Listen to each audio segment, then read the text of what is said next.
काम होते, असे प्रतिपादन जिल्हाधिकारी जलज शर्मा यांनी सुळे वांगण इथं केले।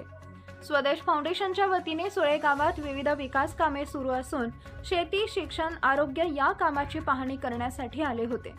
यावेळी व्यासपीठावर कळवणचे प्रकल्प अधिकारी तथा सहाय्यक जिल्हाधिकारी पुलकित सिंह, निवासी नायब तहसीलदार मोहन कुलकर्णी, ग्रामसेवक माधव गावी, तलाठी भोंडवे, आरोग्य विभागाचे जाधव, वनरक्षक अलका बोहे, स्वदेश फाउंडेशनचे डायरेक्टर तुषार इनामदार, वरिष्ठ व्यवस्थापक मनोज अहिरे, संकेत तांदळे, तालुका व्यवस्थापक दीपक गिरे, राजेंद्र गुंड, विकास वारघडे, दीपक कदम, वरिष्ठ समन्वय कल्पना महाले, दीपक मोरे, सत्यवान काळे, साधिका पटेल, विलास पावरा, नितीन डोंगर दिव्या, अशोक गोपाळ, तुकाराम बोरसे, अरुण सुगर, निलेश जावळे, सदैव पाटीदार, मयूर गायकवाड, अमित कुलकर्णी, तुषार आमरे, अविनाश नाईक इत्यादी उपस्थित होते।